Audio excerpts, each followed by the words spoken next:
You are listening to the Navigating Adult ADHD podcast with your ADHD coach and expert, Zena. Hello, my friend. Welcome back to Navigating Adult ADHD, where today we're talking about something that I find very fascinating because we can often be at quite opposite ends of the spectrum when it comes to this, and that is how ADHD impacts our relationship with food.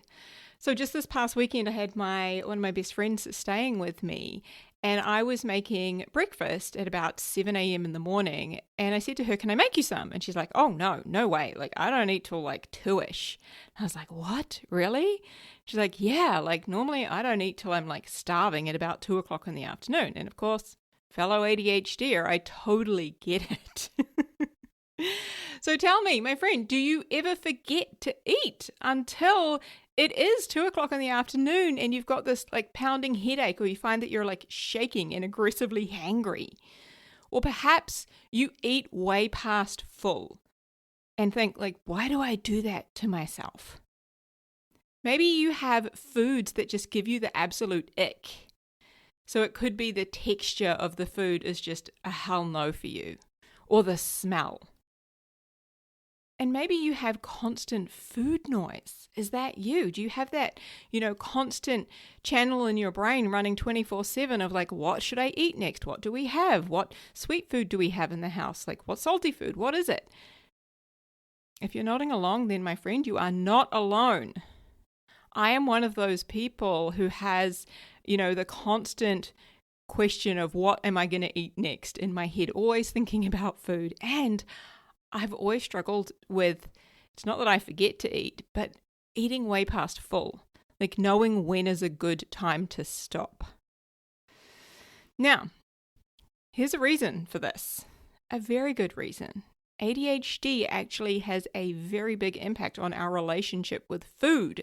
So of course, today we're going to dive into this. Why is this? How does it show up? What does it actually look like in our day-to-day lives? And from a brain-based perspective and research, what's going on? And of course, we're going to talk about how can we actually improve our relationship with eating and food without the shame, without the restriction, or trying to become a completely different human. So, my friends, from the top, let's explore. First of all, why is it that as ADHDers we can forget to eat? So the very first thing I want to talk about here is interoception. So this is your ability to read and interpret the signals and sensations that your body, your internal body, is sending you. So it's your ability to notice things like being hungry, or how full you are, or that you're thirsty, or that you need to go pee, you need to go to the bathroom. It also helps with emotional regulation, noticing you're getting stressed before, you're losing your shit and throwing your toys out the cot. So this is one, I've got a whole episode on this. It's one of the 70s, I want to say around 76, 77. But this is a fascinating one because this plays a massive role in our ADHD in a lot of different ways. But of course, when it comes to our ability to know that we need to eat, if we're not hearing the signals, if we're not feeling the rumbling tummy or the dry mouth, or if we're not feeling that that tummy's full, then we are not getting that signal, that message that most people get that, hey, it's time to eat something. So of course, for ADHD brains, this interoception, this internal sense, it's a little bit glitchy. So it's kind of like our fuel light doesn't come on, and suddenly like the car is spluttering on the side of the road. So instead of, I'm getting a little bit hungry, I should probably eat soon, it's, I'm fine. Holy shit, why do I feel like I'm dying? Right? It's like one extreme or the other. Now, this also leads to something else that I see quite a lot of the time with ADHDers, and that is this like urgency-based eating. So as people with ADHD, we're not driven by importance, right? Neurotypical people will prioritize what's important in the order it should most likely get done based on importance, right? Whereas we're very much driven by things like interest, novelty, and urgency. Urgency is a big driver for us. So eating doesn't just happen because it's something important. It's something we, air quotes, should do. We should have breakfast or we should have lunch. it happens for us often when it becomes urgent. Okay, so that'll look like not eating, and then suddenly you're shaking, you've got a headache, you're snapping at people, and now food has become like an emergency, and you'll eat anything. Okay? So, of course, like instead of having this nice steady relationship with food, it becomes very kind of classic ADHD, which is that all or nothing. So the second thing that plays a role in why ADHDers can forget to eat is medication. So my friend, if you are on a stimulant-based medication, so for example, that could be Ritalin or a dexamphetamine or a Vyvanse, that can suppress your appetite when the meds are in your system, okay? Which means that those hunger cues get even quieter. And when those meds wear off, it can lead to binging, which is something that my friend and I were talking about at the weekend. She said when the meds wear off out of her system, later on in the evening, she often finds herself binging, eating anything she can get her hands on. Okay, and that's quite a common pattern that I hear about, barely eating all day and then like eating a lot at night. The third thing that impacts not eating for people with ADHD is the hyperfocus and the accidental fasting, because we've gone down a rabbit hole. So you sit down to do something, next minute it's 3 p.m. and you haven't eaten all day because you're so busy researching how deep is the ocean and what lives down there, which I may have done, yes. So you've forgotten that you've got this body that requires fuel, and it's not that we've like ignored it on purpose. We've just been pulled into something that is way more stimulating. It's so interesting to our brain. Now, this is also where time blindness can sneak in, okay? Because a lot of people, right, have a natural rhythm to their day, especially our neurotypical friends, breakfast, lunch, dinner. But for the ADHD brains, we're out here living in time soup, right? Time blindness is where we have difficulty interpreting time, like being able to feel the passing of time and feeling how long things take and interpreting how long we have between tasks. So instead of, oh, it's lunchtime, I should eat, it's like, oh, wait, how is it 3 p.m.? When did that happen? Again, time blindness comes into it here. Like sometimes lunch doesn't even feel like a thing. Also, it can feel like it's interrupting whatever I'm doing. It's a nuisance. Okay, so sometimes meals don't necessarily feel like these kind of anchored points in your day. They might feel really random or optional or even inconvenient, which again will make it really hard to eat consistently. Consistently, I had to get that word out. All right, the fourth thing that can impact our ability to eat and why we might not eat, and this is a really sneaky one that I see, I've got a few clients who do this, is not eating because it actually can feel kind of good. And it's not that they necessarily have realized that. Often it's something that we will talk about in sessions, but it can create this kind of weird sense of clarity. If you've ever been in a state of ketosis where like you're really switched on and your brain is like all lit up, like very focused, less of that sluggish feeling and just very alert. And because they like that feeling, because it helps their brain to operate, to do what they need to do, they might just avoid eating to continue to keep that feeling going for as long as they can. Okay? And what's happening is in the brain, your brain begins to start running on these stress hormones like cortisol or adrenaline. But yes, having adrenaline in your system can feel quite good. It can give you that kind of alertness that you like. But running on cortisol, the stress hormone, can not be so good. It's kind of like borrowing energy from a credit card. It works in the short term, but the crash always comes, right? At some point, you've got to pay it back. Okay? So, this one here, we're moving on to the second part here, which is why we overeat, something I myself can very much relate to. Same brain, but opposite behavior. So again, the first thing that interacts with our ability to overeat is that interoception, right? Which I've just talked about. That's that internal sense. It's one of our body's internal senses that helps us to interpret what our body needs when our body needs it. So it'll send us little cues like, hey, my tummy's starting to feel really tight and really heavy. Okay. So just like you might struggle to feel the hunger cues, you might also struggle when it comes to feeling those fullness cues.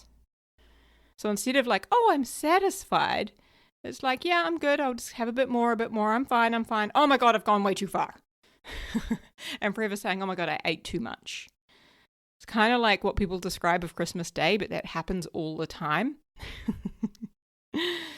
Another reason we overeat is dopamine seeking. Our ADHD brains have less dopamine. So of course, that means that we are seeking it. We want it because it feels good in our system. So we're constantly looking for that dopamine, and it gives us stimulation, right? Stimulation to act.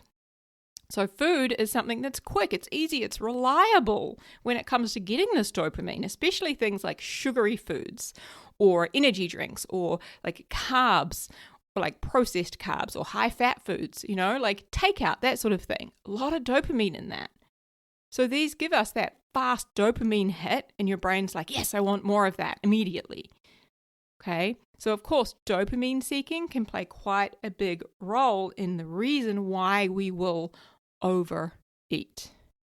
The funniest thing, total side note, hello ADHD brain going on a tangent, but I got to tell you, I've got my fitness watch on, right? And it just buzzed and I was like, why is it buzzing at me? So I looked at it, I glanced down and it said, your move alert has been cleared. Now, the funniest thing is I'm standing in place, but I wave my hands around like I'm such a descriptive person. I talk with my hands. So while I'm recording this and you can't see me, I'm waving my hands around so dramatically that I managed to clear the move alert on my little Garmin watch, my little fitness watch. I crack myself up. All right, so why we overeat. The third thing that contributes to why people with ADHD, why we overeat, is emotional eating. Oh my gosh, hi, it's me. And eating to try and regulate yourself or perhaps numb yourself. So this is when food isn't just food, okay? It can become something that comforts you when you're overwhelmed. For me, it was always when I was anxious. Like I would seek to eat, especially sweet foods or just alcohol as well, just get that. It was a real emotional thing for me to help numb me so that I didn't feel the anxiety. It could be that you're eating for stimulation when you're bored. It could be that it helps to kind of ground you or chill you out a little bit when you're dysregulated. So of course it makes a lot of sense that as adults with ADHD, we often use food to try and, numb or soothe the emotions that we have. I find it really fascinating that food is often, or alcohol is often, something that we use to celebrate. It can be something we commiserate with, but also something that we celebrate with. So it's not that we have this lack of willpower. It's that our brain will often use food as a way to try and cope. So the next thing I want us to talk about is food noise and obsessive thinking. Okay? Because, this is one I hear about from so many of you. It is that mental chatter. What should I eat? Do we have any chocolate? What's for dinner? Maybe I should get Uber Eats. What are all of my options? What about dessert? And it's just on repeat 24/7, constantly throughout the day. Oh my gosh. So relatable. This comes from the dopamine seeking. It can be decision fatigue, executive function, dysfunction showing up in there. And again, like seeking that regulation. And your brain is basically scanning for its next hit. I see a lot of this in the evenings where, we might find ourselves rummaging through the pantry and then going back to the fridge and then back in the pantry and just sort of looking for what's next. And it could be a combination of, you're a little bit bored, but also you're feeling really agitated and on edge and you want that feeling to go away. And also you want to feel good. You want some dopamine. You want to feel good. So it's like a reliable way that we can do that. But of course, that kind of perpetuates this food noise and this constant kind of food chatter that can go on in the brain. And my friends, executive dysfunction. Oh my gosh, this can have a massive impact in our relationship with food because if you think about it, like eating sounds simple, right? Just grab something to eat. Sounds simple until you actually break it down. Because just eat is actually a whole chain of executive functions. It's a whole bunch of steps. There's the deciding what to eat. There's either remembering what you have or going to look at what you have. There's the planning ahead. There's the starting the task, so the initiation. There's the following through. And then there's the cleaning up after yourself. That is a lot of brain power. Wow. And ADHD, it is a condition that impacts your brain's ability to manage these exact things. My friend, this is executive dysfunction, right? So executive functions are your brain's management system. If you think about it, it's kind of like the CEO that is supposed to organize and plan and, get things done and make sure everything is followed through, right? Except in ADHDers, our CEO, he keeps wandering off mid-meeting. It's kind of what it's like when it comes to our executive functions. So next is the sensory stuff. And this can be a really big one for people with ADHD, although a lot of people associate sensory more so with autism. This can also be something that those of us with ADHD experience. In fact, any form of neurodivergence can have sensory challenges, sensory icks, sensory preferences. We are often very sensory, and we are, of course, more sensitive in so many senses of the word. So food isn't just about taste. It is about the texture, the smell, the temperature, even the sound it makes. So a good example of this actually is halloumi cheese, and some people call it squeaky cheese because when you eat halloumi, it squeaks in your mouth. We actually had this at the weekend, my best friend and I. We've got this signature dish that we make every time we get together. And halloumi cheese is one of the things that is in that meal. And I know some people who cannot stand halloumi cheese because it squeaks in your mouth, and that is such a sensory ick for them. So certain foods might make you go, absolutely not, I would rather starve. And that's not just being fussy, that's actually the sensory processing differences that those of us with ADHD can have, which of course impacts our relationship with food. Hyperfixation is another one. We can also hyperfixate on foods. You find a food and suddenly it is all you want. You want to eat it all day, every day. It is like your personality for a whole month. That was me with pickles.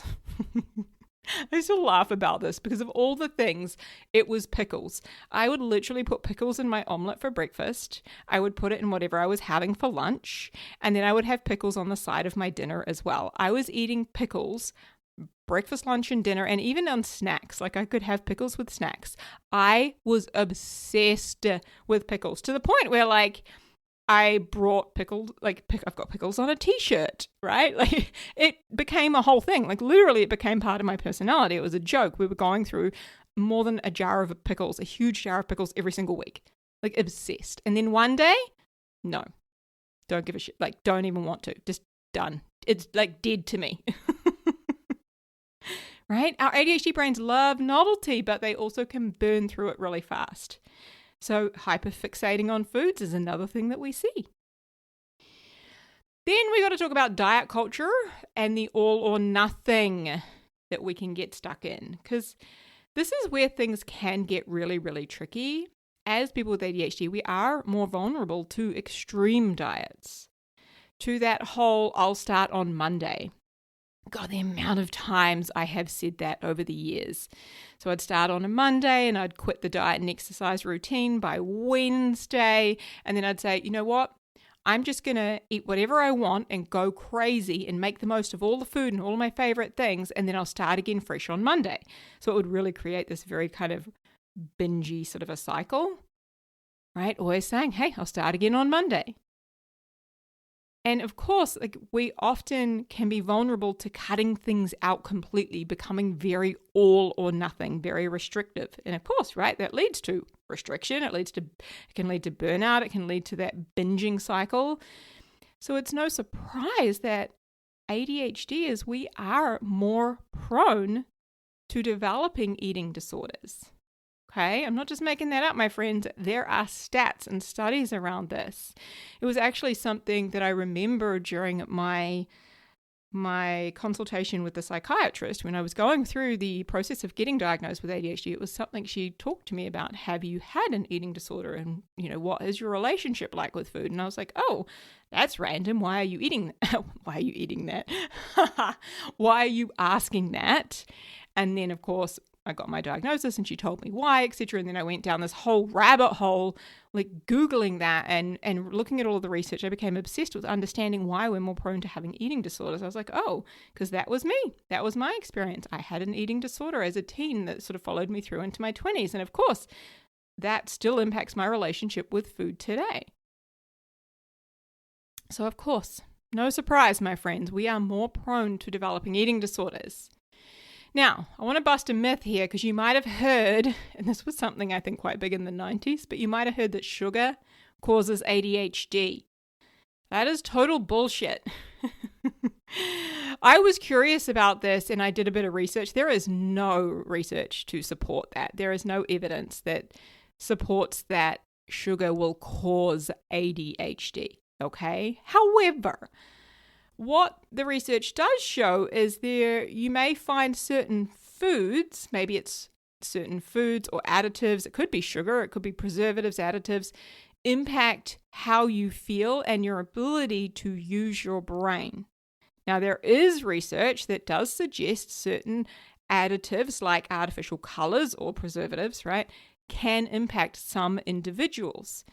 Now, I know I have one client I work with in America, and it is the red food dye, which can be in, say, red velvet cupcakes, for example. Like, red food dye will literally send her into a spiral. Like, it'll spike her and make her feel physically ill, but also, like, just shuts down her ability to use her brain completely. And for me, sugar is one of those things that makes me quite sluggish. And I know I'm so prone to being addicted to it. Like, I just want more and more and more and more. I can never get enough. Like, I could never just be that person who bought a packet of chocolate biscuits and just had one or two. Like, I had to get rid of the packet. Like, I would demolish the whole thing. So for me, I know, because of the way it makes me feel, sugar is one of those things that just doesn't feel great in my body. So I limit the amount of it I have because it makes my brain more sluggish. But that's not the case for everyone. But you may have already noticed that there are certain foods that impact your ability to focus or to pay attention or impact how you feel. And again, like I said, the research does suggest that certain additives can impact some individuals. So, my friend, I know we've kind of gone through this quite quick. I feel like there's a lot to cover when it comes to food, and we probably could have done 2 episodes, but no, we're not. We got a lot to cover. We got a lot of other things to talk about. So let's talk about the supports, some of the realistic kind of supports if you have a difficult relationship with food and eating. So number 1 is protein. Prioritizing protein, because this is your brain's building block. Protein supports the production of dopamine and other key neurotransmitters in the brain. Okay, as ADHDers, we've already got less dopamine. So if we can help it to get built, if we can help to produce more of it, hell yeah, let's do it. So getting protein in and trying to get that throughout your day, especially if you can even just start the day with protein, that is a really supportive thing to do. So when we talk about protein, think, eggs, maybe eggs for breakfast or boiled eggs as a snack throughout the day. Chicken, right? Yogurt, Greek yogurt, protein shakes, protein bars, okay? Protein is a really great one to sprinkle throughout the day wherever you can. And to make it easier, the second thing I recommend is low effort foods. Like literally lowering the bar and making it easy, okay? This is about being survival smart. It's not lazy. It's this is smart. So examples of this is like buying a cooked chicken.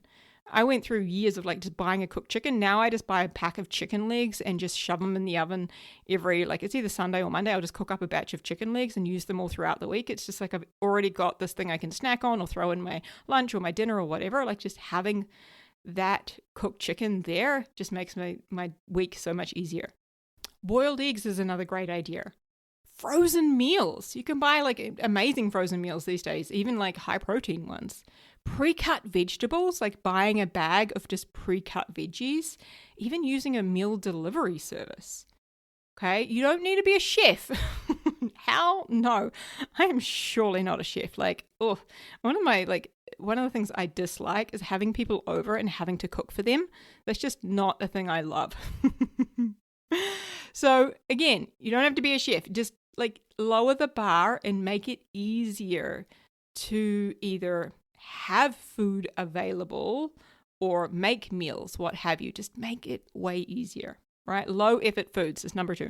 The third support I recommend is using external cues instead of relying on those internal ones, because your hunger signals can be completely unreliable. All right. If you're one of those people who forgets to eat all throughout the day, having an alarm on your phone, having a reminder of some sort, maybe it's a visual cue like a Post-it note or a giant poster or something, and you eat because it's time to eat, not necessarily because you feel hungry. It was actually something that my friend and I talked about at the weekend. She said, actually, I know it leads to this binging cycle, so I might start setting an alarm on my phone for, say, even, 10 or 11 a.m. because I don't want to eat first thing in the morning, but 10 or 11 a.m. so that I am getting something in my body a little bit earlier to try and, curb that binging cycle later in the day, or having a headache and feeling terrible come mid-afternoon. She said that her coworkers will sometimes like send her out of the office to go and get food. They like banish her because she gets so hangry come mid-afternoon because she has not eaten all day. So again, like using those external cues instead of relying on your body telling you that you need to eat. That is not a reliable source. Number 4 is snacks everywhere. Oh my gosh, if you're hanging out with me in person, you're guaranteed I'm going to have snacks. Literally everywhere. I've got them in the car. I've got them in all of my different bags, like my handbag, like my satchel, all the bags have snacks. In my desk here, in my desk drawer, even in the shelving of my desk, in the shelving cupboards here, like I have snacks everywhere, right? Putting snacks everywhere makes it so much easier because it's the visual cue as well. You're going to have that visual cue, but also it helps me to eat healthier foods, because if I forget to eat, by the time I want to eat, I'm going to go for anything and everything.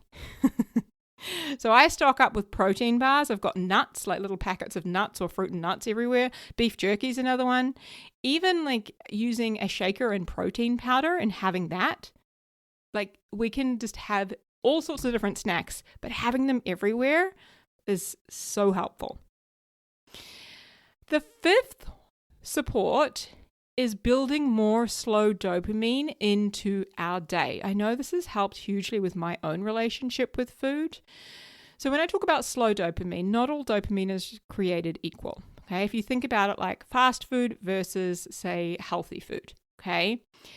There are some sources of dopamine, which could be gaming or gambling or drinking alcohol or eating sugar like chocolate, lollies, playing on your phone, all of that. They are kind of like fast food, okay? They're the sort of thing that when we do those dopamine-related activities, as soon as we stop doing them, our dopamine levels drop. We spike really fast and then we drop really fast, okay? Whereas if we are to have more slow dopamine is things like working on your hobbies or your goals, going for a walk, watching the sunset, being out in nature. For me, I go for a morning walk every morning. I love to go to the beach, and sometimes I'll just sit on the log at the beach and just be there. Those sorts of things, right? It might be just time with friends. There's so many different things, but those sorts of things, those slow dopamine, when you stop doing them, you're still getting the benefit of that sprinkled, sort of dripped throughout your day. Okay, it's like you've been nourished. So again, it's a lot like, having fast food, which is great every now and again, but if you have it every single day, it starts to have a negative impact.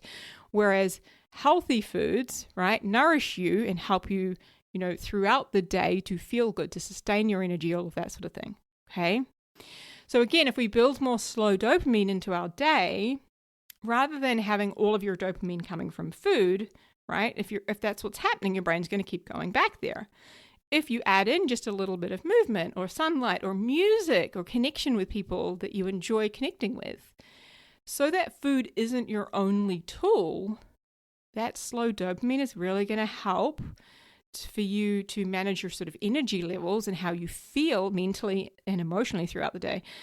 But when I do talk about emotions, slow dopamine will help with emotional regulation. Okay, so going for a walk, getting out in nature, those help to turn down the dial on your emotions and on that dysregulation. They are very supportive of that. Okay, so again, sprinkling a bit more of that into the day.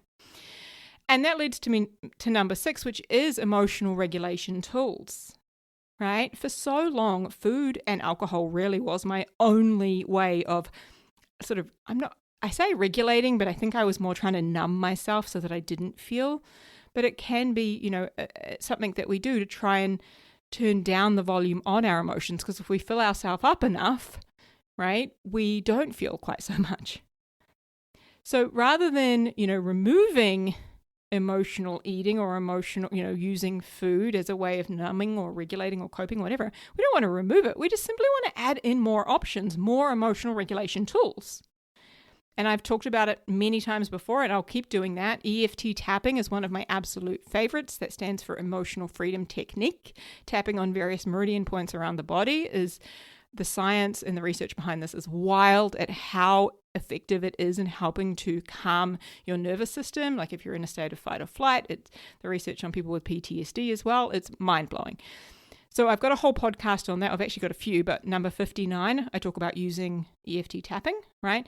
Also, if you check out episodes numbers 82 and 83 of this podcast, I'm talking about emotional regulation, how to identify when you are dysregulated and how to regulate your emotions, okay? So that was number 6, just having more regulation tools. And the final one is, if this is something that you really struggle with, and this can really hijack your day, especially if there's a lot of shame around this, get support. Work with a neuro-affirming dietitian. Speak to your doctor if you have a good relationship with your doctor, a therapist, a coach. Doing this can really help to unpack the patterns, the emotions, the behaviors, and doing it with a safe person helps to remove that layer of shame. Okay?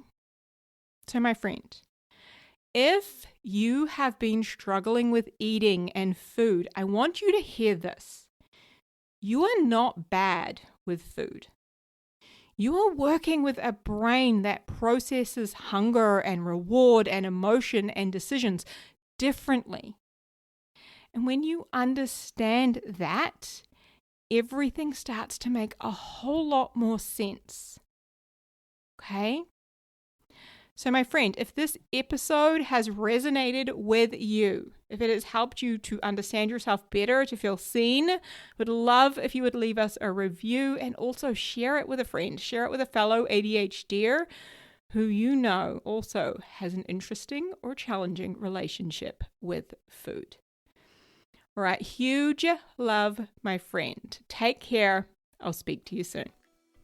Hey friend, if you want some more help navigating and thriving with ADHD and some help applying everything that you're learning here on the podcast, then head over to our website, navigatingadultadhd.com.